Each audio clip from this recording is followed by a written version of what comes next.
আজাআলতুম সিকায়াতাল হাজ্জি ওয়া ইমারাতাল মসজিদিল হারাম, তোমরা কি হাজিদের পানি পান করানো এবং মসজিদুল হারাম রক্ষণাবেক্ষণ যেই লোকের সমান মনে করো? আল্লাহ তাআলা আয়াতে কালিমা নাজিল করে এবার বলতেছেন, নবী হে তাদেরকে বলে দেন যারা বলতেছে যে মসজিদ হারাম, যারা হাজিদেরকে পানি পান করা এবং মসজিদের রক্ষণাবেক্ষণ করে, এরা মনে করতেছে সেই লোকের সমান হবেই। কামান আমানা বিল্লাহি ওয়াল ইয়াউমিল আখিরি ওয়া জাহাদা ফি সাবিলিল্লাহ, যারা ঈমান এনেছে, আল্লাহকে বিশ্বাস করেছে এবং পরকালের প্রতি বিশ্বাস রাখি, ঈমান আনি, আল্লাহকে বিশ্বাস করে, পরকালের প্রতি ঈমান আনি আর আল্লাহর রাস্তায় জিহাদ করে, তাদের সমানে যারা হাজিদেরকে পানি পান করায় তারা কখনোই আল্লাহ রব্বুল আলামিন বলতেছেন এক দৃষ্টিতে হবে না। লা ইয়াস্তাউনা মিন ইনদাল্লাহ, তাদের লা ইয়াস্তাউন, আল্লাহ তাআলা বলছেন লা ইয়াস্তাউনা, সমান হবে না ইনদাল্লাহ, আল্লাহ তাআলার দৃষ্টিতে। আল্লাহ রব্বুল আলামিন তারপরে এই আয়াতে কালিমার খণ্ডন আমরা একটু প্রেক্ষাপট আমরা একটু যদি শানে নুজুল দেখে বুঝতে পারি, রব্বুল আলামিন সূরাত আলী ইমরানের ভিতরে আরও সুন্দর করে তুলে ধরেছেন, আম হাসিবতুম আন তাদখুলুল জান্নাতা ওয়ালাম্মা ইয়ালামিল্লাহুল্লাযীনা জাহাদু মিনকুম ওয়া ইয়ালামাস সাবিরিন। যারা বলেছে যে হাজিদেরকে পানি পান করাবো আর মসজিদ রক্ষণাবেক্ষণ করব, এইটাই ভালো কাজ, আর কোনো কাজ করব না, আল্লাহ রাব্বুল আলামিন তাদেরকে উদ্দেশ্য করে বলতেছে, তখন যারা হাজিদেরকে পানি পান করতো তারা ঈমানদার ছিল না, মুশরিক ছিল। আব্বাস রাদিয়াল্লাহু তাআলা আনহু যখন সাহাবাদের এই কথা বলতেছেন, তখন আব্বাস রাদিয়াল্লাহু তাআলা আনহু মুশরিক, বদর যুদ্ধে বন্দী হন। তখন রাসূল সাল্লাল্লাহু আলাইহি ওয়াসাল্লাম বলতেছে, কেউ যদি ইসলাম গ্রহণ না করে, সে যতই ভালো কাজ করুক, যদি ঈমান না আনে, কোটি কোটি টাকা, মিলিয়ন মিলিয়ন টাকা যদি দান করে, তার এক টাকাও সওয়াব হবে না। কি, কোনো অমুসলিম যদি লক্ষ লক্ষ টাকা দান করে, সে কিন্তু ঈমান আনেনি, সামাজিক দৃষ্টিতে সে ভালো কাজ করতেছে কিন্তু সওয়াব হয়নি। এই আয়াতে সেই কথা বলা হয়েছে, লক্ষ লক্ষ টাকা দান করলেন কিন্তু ঈমান আনলেন না। আল্লাহ তাআলা বলছে, কামান আমানা বিল্লাহ ওয়াল ইয়াউমিল আখির, পরকালের প্রতি বিশ্বাস করলেন, আল্লাহ তাআলা তারা ঈমান আনলে না, এক টাকাও দাম নেই। ওই সময় সাহাবায়ে কেরাম রাদিয়াল্লাহু তাআলা আনহুদেরকে আল্লাহ তাআলা আয়াতে কালিমা নাজিল করে দিয়ে বিস্তারিত বর্ণনা করতেছেন এবং বলতেছেন, যারা নবীর সাথে যুদ্ধে অংশগ্রহণ করেছে, যারা রসুলের কথা মতো নিজের জান মাল সব কিছু বেলাই দিয়েছে, সেই মানুষের তুলনায় তো তারা হতে পারে না। তারপরে আপনাদের সামনে আরও সুন্দর ক্লিয়ার করলে বুঝতে পারবেন, শুধু এই নয়, আল্লাহ রাব্বুল আলামিন এই আয়াতের লাস্টে একটা কথা বলেছেন, ওয়াল্লাহু লা ইয়াহদিল কওমাজ যালিমিন। আল্লাহ তাআলা বলেছেন, যারা জালেম, আল্লাহ তাআলা সেই লোকদেরকে হেদায়েত দেন না।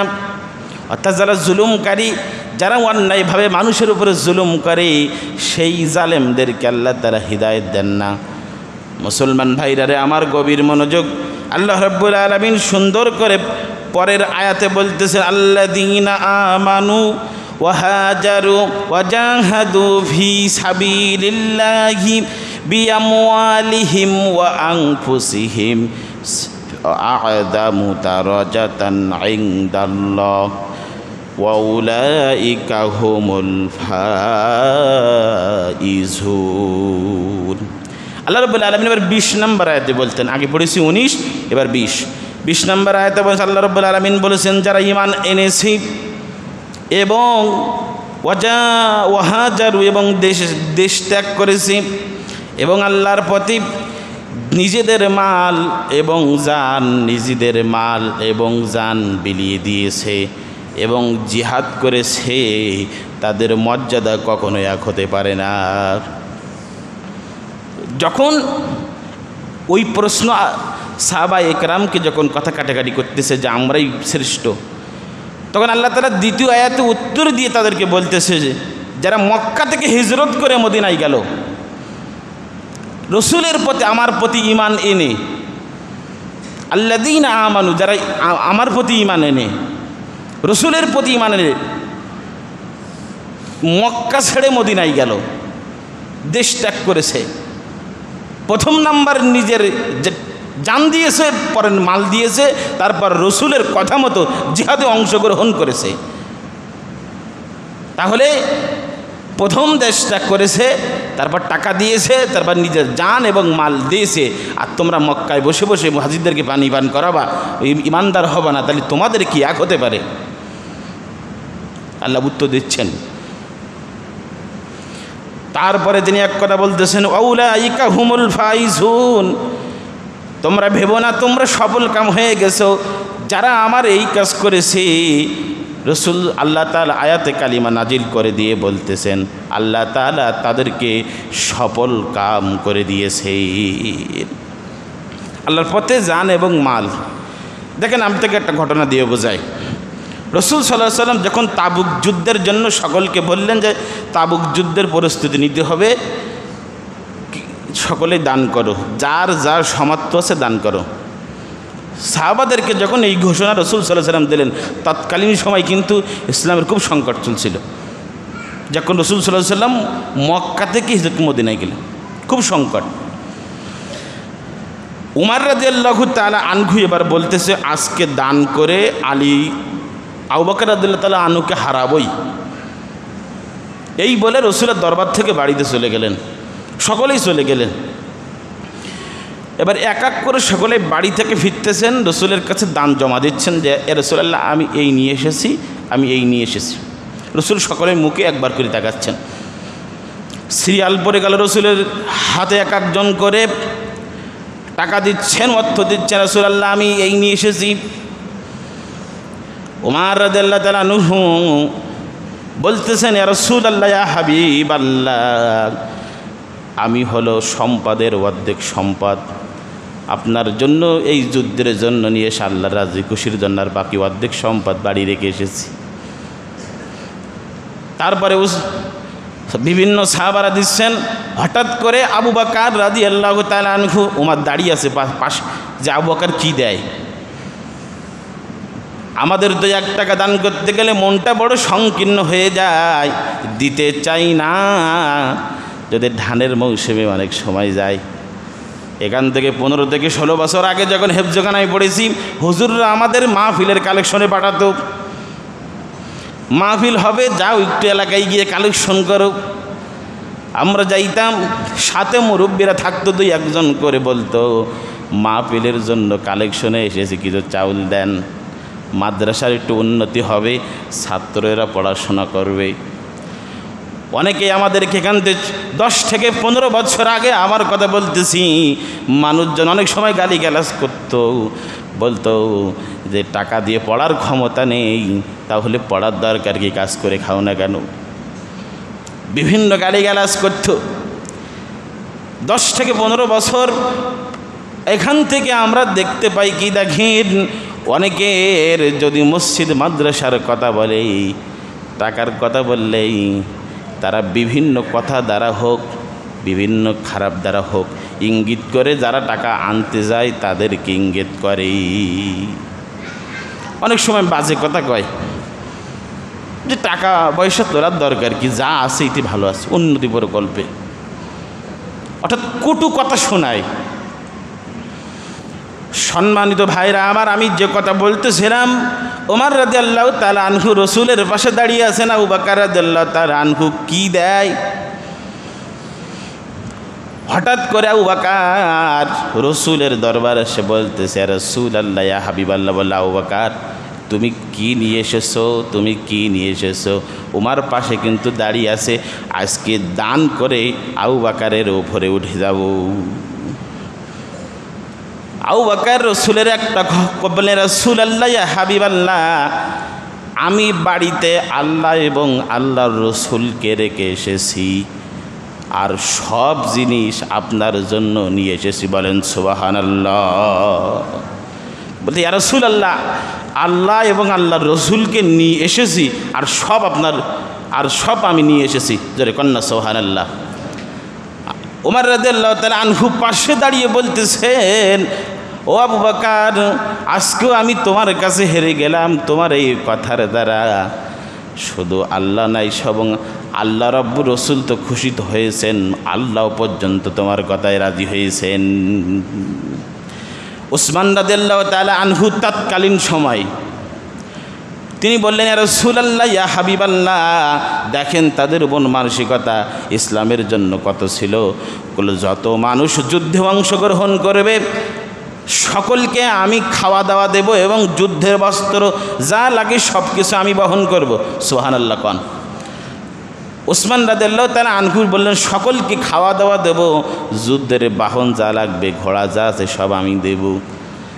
তাদের মন মানসিকতা দেখেন ইসলামের জন্য কত ছিল, আর আমাদের মন মানসিকতা এত নিচু হয়ে গেছে, গালি ছাড়া আমাদের নসিবে আর কিছু জোটে না। শুধু ইসলামের জন্য গালি গালি গালি। সম্মানিত ভাইরা আমার, আমি আপনাদেরকে একটা কথা বোঝাতে চাই, আল্লাহ রাব্বুল আলামিন তাদের ওই প্রশ্নের জবাবে আয়াতে কালিমা নাজিল করতেছেন। যারা মক্কা ছেড়ে মদিনায় গেছে, অনেক সময় যখন যুদ্ধে অংশগ্রহণ করেছে, যখন তাবুক যুদ্ধে অংশগ্রহণ, বদর যুদ্ধে, বদর এবং তাবুক যুদ্ধে যখন অংশগ্রহণ করেছে, বাপ ছেলের বিরুদ্ধে, বাবা ছেলে, বাবা অনেক সময় কাফের, ছেলে অনেক সময় মুসলমান, আবার অনেক সময় বাবা মুসলমান, ছেলে কাফের। এই কঠিন মুহূর্তে সাহাবায়ে কেরাম যুদ্ধের মাঠে অংশগ্রহণ করেছে, নিজের জান বিলিয়ে দিয়েছে। আর তোমরা হাজিদেরকে পানি পান করাবা, আর তোমরা বলবা ঘরে বসে থাকবা, খাবা আর ঘুরি বেড়াবা, আর বলবা সবথেকে ইসলামের ভিতরে আমরা ভালো কাজ করতেছি, আর কেউ করতেছেন। আল্লাহ তাআলা বলতেছেন, অত সহজ না, লা ইয়াস্তাকুন, এটা তোমাদের দৃষ্টিতে খারাপ কাজ, এটা তোমাদের দৃষ্টিতে খারাপ কাজ। এইবার আল্লাহ রাব্বুল আলামিন যারা এই নিজেদেরকে জান মাল বিলিয়ে দিয়েছেন, তাদেরকে পুরস্কার হিসাবে পরকালে কি দেবেন? আল্লাহ রাব্বুল আলামিন সেই বর্ণনাদেশে ওয়ায়ুবাশশিরুহুম রাব্বুহুম বিরহমাতিম মিনহু ওয়া রিদওয়ানাও ওয়া জান্নাতিল্লাহুম ফিহা নাঈমুম মুকিম। যারা আল্লাহর পথে ঈমান আনি, জান দেয়, মাল দেয়, যুদ্ধে অংশগ্রহণ করেছিল, আমি রব্বুল আলামিন, আমি পরওয়ারদিগার তাদেরকে সুসংবাদ দিচ্ছি, ওয়ায়ুবাশশিরুহুম, তাদেরকে সুসংবাদ দিচ্ছি, তাদের জন্য রয়েছে রহমত, বরকত, এবং তাদের জন্য জান্নাতিল্লাহুম, তাদের জন্য আমি জান্নাত বানিয়েছি, জান্নাত দেব। তারা ওই জান্নাতের ভিতরে খালিদিনা ফিহা, স্থায়ীভাবে থাকবে, কিছুদিনের জন্য নয়। আল্লাহ তাআলা এখানে খালিদিনা ফিহা ব্যবহার করেছেন আরবি শব্দে, গ্রামার অনুযায়ী দেখা যায় স্থায়ীভাবে, যে একবার জান্নাতের ভিতরে ঢুকবে, খালিদিনা ফিহা, আর বাহির হবে না। তারপরে ইন্নাল্লাহা ইনদাহু আজরুন আযীম, আল্লাহ তাআলা বলতেছেন নিঃসন্দেহে আল্লাহ তাআলা তাদের সবথেকে বড় পুরস্কার দান করবে, সবথেকে বড় পুরস্কার আল্লাহ তাআলা তাদের দান করবেন। এই পুরস্কারের ঘোষণা আল্লাহ তাআলা 21 নম্বর আয়াতে দিয়েছেন। তারপরেই সুন্দর করে বর্ণনা করতেছেন যে যারা নিজেদের সন্তানাদি ছেড়ে যারা যায়, হিসাব করেন আপনি, আল্লাহ রাব্বুল আলামিন সুন্দর করে বলতেছেন, আইয়ুহাল্লাযীনা আমানু লা তাত্তাখিযু আবাউকুম ওয়া ইখওয়ানুকুম আউলিয়াউকুম, যারা নিজেদের বাপ ভাই বন্ধুদের অভিভাবক হিসেবে গ্রহণ করে না, আল্লাহ রাব্বুল আলামিন যদি তারা ইমানদার অপেক্ষা কুফরিকে ভালোবাসে, তোমাদের মধ্যে সেই সব ধরনের লোককে বন্ধু অভিভাবক হিসাবে গ্রহণ করো না। যারা ঈমান আনেনি তাদেরকে উদ্দেশ্য করে তোমাদের নিজেদের বাপ এবং বন্ধুদেরকে অভিভাবক হিসাবে গ্রহণ করো না যদি তারা ঈমান না এনে কুফরিকে ভালোবাসে। ইনস্তাহাব্বুল কুফরা, তারা ঈমানদার না, ঈমানদার মানুষদেরকে ভালো লাগে না, অথচ সে ইহুদি নাসারাদেরকে খুব ভালোবাসে। তাদেরকে মুসলমান ভালো লাগে না, এক মুসলমান ভাই আর এক মুসলমান ভাইয়ের ভালো লাগে না, অথচ সে বিধর্মীদের সাথে ভালো সম্পর্ক রাখে। ইনস্তাহাব্বুল কুফরা আল্লাহ তাআলা ব্যবহার করেছেন যে তাদেরকে বন্ধুরূপে গ্রহণ করো না।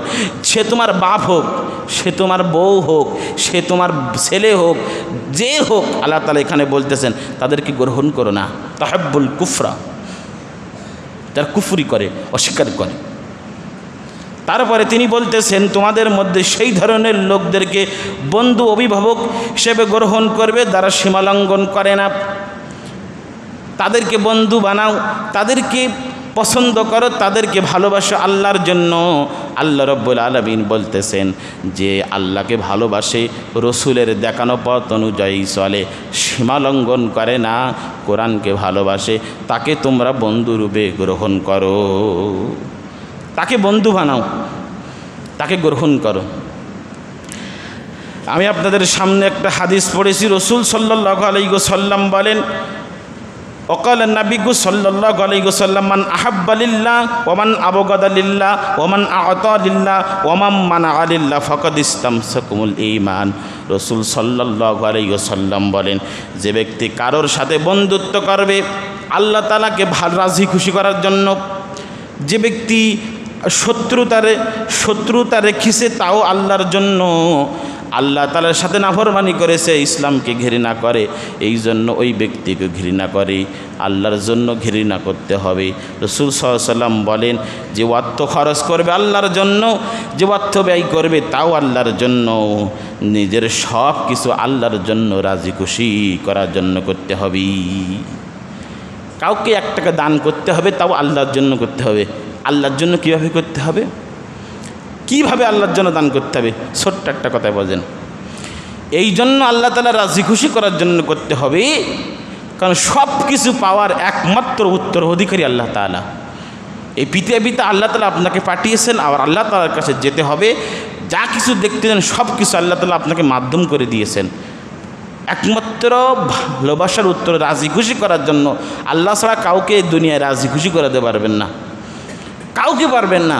সন্তান, স্ত্রী, আব্বা মা, যাকে দেখবেন, যাকে একটু কম দেবেন সে আপনার বিপক্ষে চলে যাবে, আপনাকে আর ভালোবাসবে না।